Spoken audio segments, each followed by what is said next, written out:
네, 여러분은 지금 나우제주TV 증권경제방송 돈의 맛과 함께하고 계십니다. 오늘은요, 오늘장에서 핫했던 테마와 관련된 이슈 함께 나눠볼 텐데요. 채널 고정 끝까지 부탁드리고요. 오늘도 올라올라 김은수 아나운서님과 함께합니다. 아나운서님 안녕하세요. 네, 안녕하세요. 네, 오늘은 또 어떤 테마 준비해 주셨나요? 네, 오늘은 엔터주에 대해서 준비를 했습니다. 코로나19 거리두기 완화에 따라 이 엔터주의 성장세 기대감이 커지고 있습니다. 최근 코로나19 백신 접종으로 오프라인 콘서트는 물론이고 이 행사들도 재개될 가능성이 높아지면서 이 엔터주의 실적 개선에 대한 기대감은 더욱 커지고 있습니다. 빨리 저도 이렇게 공연 보고 네. 그러는 시간들이 정말 이제 꿈 같아요. 근데 또 이게 맞아요. 실현 가능성이 또 앞에 도래왔다고 하니까 네. 사실 이 코로나가 엔터업계에서는 막연히 위기라고만 생각을 했는데 네. 기회로도 작용한 것 같긴 해요. 네, 그렇습니다.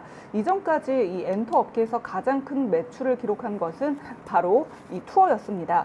하지만 코로나19 대유행으로 이제 대규모 투어가 많이 취소가 됐고 관련 상품, MD, 온라인 콘텐츠 등 이런 부가 매출원이 확대되면서 깜짝 실적을 기록을 했다고 합니다. 그러니까 콘서트를 못 가거나 음반을 비롯해서 굿즈를 사는 팬들이 많이 늘어났고요. 특히 비대면 상황에서 이 온라인 콘텐츠를 쏟아내면서 글로벌 팬덤 현상이 많이 가속화된 것이 기회로 작용하고 있습니다. 실제로 이 1분기에 콘서트 없이도 호실적을 기록했다고요? 네, 그렇습니다. 실제로 이 코로나로 인해서 오프라인 공연이 모두 막혔지만 이 실적은 깜짝 놀랄 수준입니다. 코로나 1년 국내 엔터 3사가요, 나란히 어닝 서프라이즈를 기록을 했습니다. YG의 매출액이 970억 원으로 지난해 동기 대비 84% 넘게 성장을 했습니다.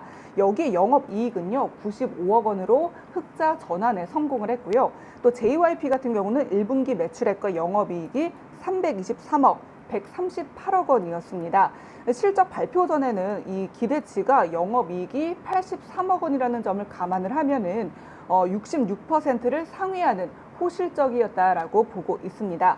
SM 같은 경우는요, 1분기 매출액이 1,542억 원으로 이 3사 엔터 중에 가장 높은 실적을 기록을 했습니다.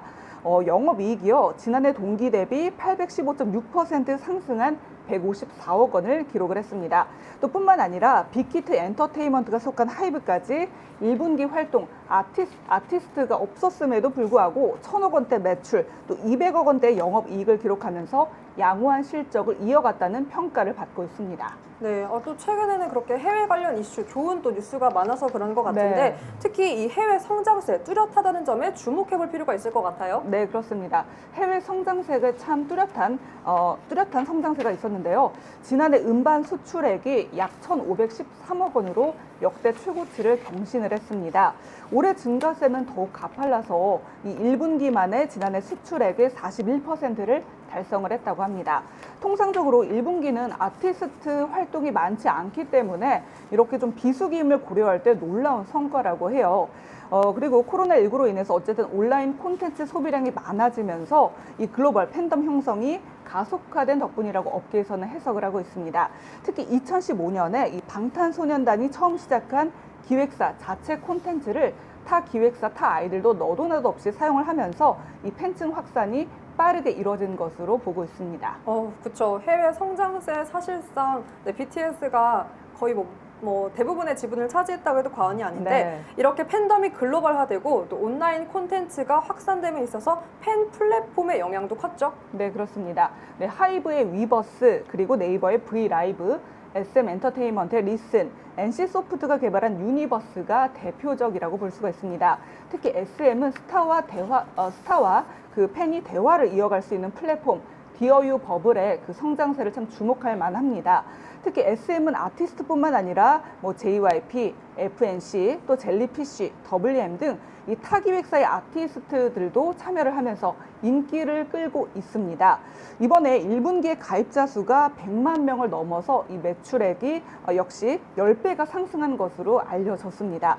여기에 해외 가입자 수가 70% 수준으로 알려지면서 글로벌 팬 플랫폼으로 자리 잡을 것이라는 전망이 함께 나오고 있습니다. 네, 이 SM의 디어유는 하반기 코스닥 상장을 목표로 IPO 절차에도 들어갔죠. 네, 그렇습니다. SM 엔터테인먼트 자회사 디어유가요, 이 하반기 코스닥 상장을 목표로 IPO 공개 절차에 돌입을 했다는 소식이 들려왔습니다. 디어유는 지난 11일 한국거래소 코스닥 상장을 위해서 예비심사 청구서를 제출했다고 오늘 밝혔습니다. 상장 주관사가 한국투자증권이고요. 이 디어유는 팬이 가수와 1대1 채팅 형식으로 이 메시지를 주고받을 수 있는 구독 경제 서비스로서 디어유 버블을 핵심 사업으로 한다고 합니다. 네, 얼마 전에 또 JYP 엔터테인먼트가 디어유의 지분을 취득했다라는 소식도 있지 않았어요? 네, 그렇습니다. SM과 이제 JYP 엔터테인먼트는 2020년 8월 전 세계 최초로 온라인 콘서트 전문 회사 이 비욘드 라이브 코퍼레이션을 설립하기도 했습니다. 그러니까 코로나19로 오프라인 공연이 중단된 데 따른 한시적인 프로젝트였지만 이 코로나가 장기화되면서 유료 온라인 공연 활성화를 위해서 네이버의 투자를 받아 기업이 정식적으로 출범을 했습니다. 뿐만 아니라 지난 4일 SM의 자회사인 주식회사 SM 스튜디오가 보유한 주식회사 디어유의 지분 23.3%를 JYP가 취득을 했다고 합니다. 협력을 강화해서 이 글로벌 네트워크를 가진 양사의 시너지로 이 디어유 버블을 좀 세계 시장에서 경쟁력 있는 모바일로 좀 성장시킬 것이라는 전망이 나오고 있습니다. 그 밖에요, 엔터사들은 이 플랫폼 강화는 물론 메타버스 사업과 연관성을 지어서 이 네이버 서피스, 제페토에도 좀 도전을 하는 등 온라인 콘텐츠에 대한 접점을 늘리고 있는 실정이라고 합니다. 네, 대표님, 앞으로 이런 온라인 콘텐츠 시장이 오프라인 콘서트나 행사가 확대된다고 해서 위축되진 않을 것 같은데요. 오프라인 콘서트 등이 더 확대되면 이 엔터사들은 어떻게 보면 두 마리 토끼를, 한 줄평 나온 토끼가 또 나오네요. 다 잡을 수 있지 않을까요? 일단 수익성 측면에서는 일단 코로나19의 종식 이후에 수익성은 크게 좀 개선될 것으로 보여집니다. 왜냐하면 이 티켓이라는 게 온라인보다는 그래도 오프라인에서 우리가 직접 눈으로 보고 직접 가서 열광하고 이게 이제 아티스트들도 그런 부분들 좀 더 선호하는 그런 사업들 아닙니까? 그런데 이게 코로나19의 이 팬데믹으로 인해서 오프라인의 어떤 모든 공연들, 그 다음에 이동들이 좀 금지가 됐지만 이걸 타개하기 위해서 만들어졌던 게 이 온라인 플랫폼 아닙니까? 그렇죠. 자, 시장은 양분화된 겁니다. 제가 과거에 좀 이런 얘기 했었어요. OTT 관련 종목 이야기할 때 OTT의 시대가 도래됐다고 해서 만약에 코로나19가 끝난다면 OTT 시장이 지속될 것인가? 우리가 집에서 IPTV 통해서 우리가 컨텐츠를 접하고 하는 게 좀 불편함이 없었죠. 그런데 코로나19라는 거는 집에서 있는 시간들이 더 많아지기 때문에 TV가 있어도 모바일이나 휴대폰으로 우리가 좀 보다 좀 이 손쉽게 좀 이 컨텐츠를 좀 즐기는 그렇죠. 그런 어떤 이 생활 패턴이 좀 익숙해졌는데 코로나가 끝나게 되면 이게 만약에 끝날 것인가. 근데 저는 솔직히 말씀드리면 OTT 시장이나 엔터도 온라인 플랫폼의 어떤 시장 파이는 그래도 코로나 팬데믹 이후에는 파이가 좀 줄어들 것이다. 상대성입니다. 오프라인의 매출 타겟을 온라인 플랫폼이라는 이 시장에서 이끌어냈는데 다시 코로나19의 종식 이후에 오프라인의 어떤 성장성이 완화가 된다면 사실은 그렇죠. 온라인 이 플랫폼의 어떤 이 비중은 다소 좀 감소할 수밖에 없는데 근데 그래도 이게 미지의 세계였던 이런 플랫폼들이 좀 더 활성화가 됐던 측면에서는 엔터사들 어떤 수익 구조의 다변화를 좀 이끌어냈다라고 볼 수가 있는 것입니다. 그리고 대표님, 오늘 또 난 기사를 보니까 이 중앙재난안전대책본부에 따르면 100명 미만으로 제한을 받았던 이 대중음악 공연이 오늘부터 또 재개가 된다고 하니까 사실상 엔터주에게는 굉장한 또 호재예요. 그렇죠. 지금 우리가 뭐 제일 요즘 뭐 가고 싶은 거 뭐 야구장, 뭐 그쵸. 스포츠 경기장, 그다음에 콘서트, 직관, 연극, 직관. 뮤지컬 뭐 등등등의 어떤 문화 행사, 뭐 심지어는 극장도 좀 못 가고 있는 상황인데 지금 우리나라의 이 7월 달까지의 접종 예상률이 한 1,000만 명 좀 넘을 것이다. 지금 빠르게 좀 접종이 좀 시작되고 있지 않습니까? 아직까지는 제가 누려보지 못했기 때문에 다소 좀 먼 이야기이긴 하지만 그래도 이런 어떤 정부의 백신 접종 이후의 어떤 삶의 변화, 생활 패턴의 어떤 변화가 이 시장의 어떤 경기 회복, 특히나 피해주로 구분됐던 이런 업종들의 회복으로 우리가 기대해 볼 수 있는 겁니다. 이게 비단 엔터만 아니라 여행, 항공 관련돼서 뭐 국내 카지노 회사들도 있죠.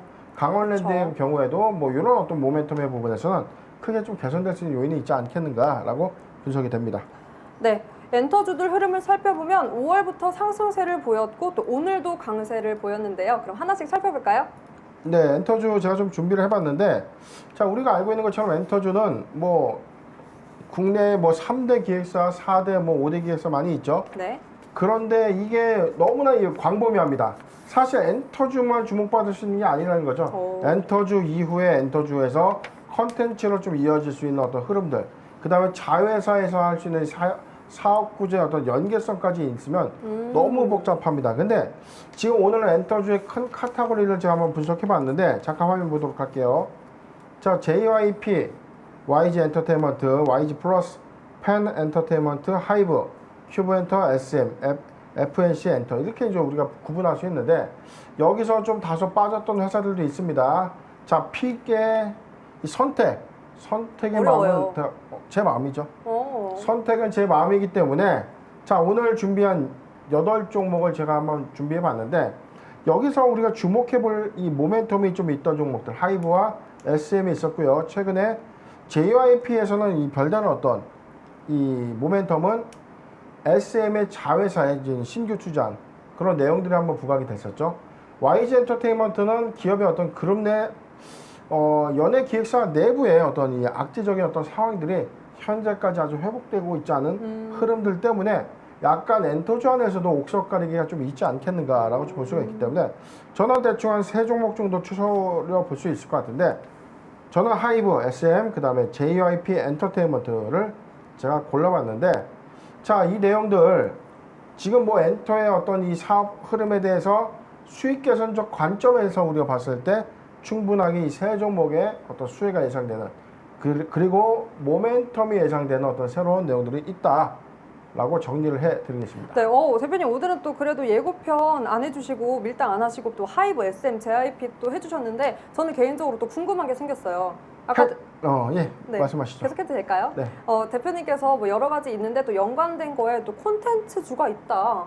과연 그럼 콘텐츠주에는 뭐가 있을까? 그렇죠. 우리가 흔히 하는 OTT, 지금 CJ ENM의 시장 공략에 우리가 좀 주목을 해봐야 되는데, 관련돼서 그런 어떤 대형 매개체의 움직임에 따라서 콘텐츠의 제작사, 영상 제작사들의 어떤 관점으로 순환매가 이루어진다. 엔터에서 끝나는 것이 아니라 엔터에서 자회사에 관련된 굿즈를 만드는 그런 회사의 연속성까지 우리가 좀 봐야 되는데, 전체적인 어떤 섹터는 코로나19의 피해주에서 다시 정상으로 회복되는 코로나19의 회복주로 개선이 된다면, 이 개선되는 이 항목은 엔터주만 우리가 볼 것이 아니라 항공, 여행 관련된 모든 섹터에 다 연계성이 그렇겠네요. 있죠. 그렇기 때문에 엔터주의 하나의 관점에서 우리가 연결해서 볼 수 있는 흐름은, 투자 이후에 온라인 플랫폼까지 만들었다. 그러면 그 만든 이후에는 어쩔 건데, 이거죠. 그렇죠. 자, 어떻게 변할까요?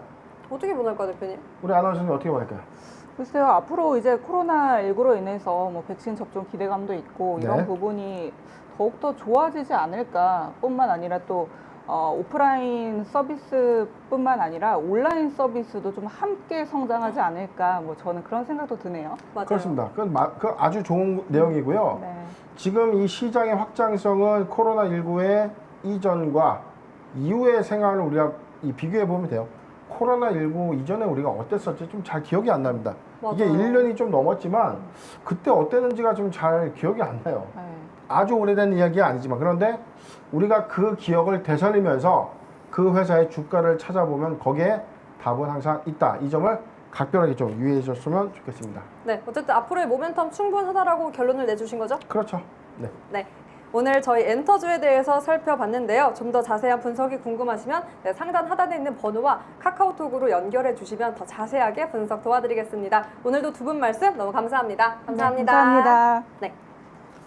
네, 오늘 저희와 함께 살펴본 종목만큼은 현명한 투자 전략 세워가셨으면 좋겠습니다. 저희는 내일 여기서 다시 인사드리도록 하고요. 돈의 맛 여기서 끝이 아닙니다. 상한가를 꿈꾸는 남자 민경철 전문가의 상승률, 하락률, 상위 종목 분석 전해드리면서 저희는 여기서 인사드리겠습니다. 돈의 맛 끝까지 함께 해주세요.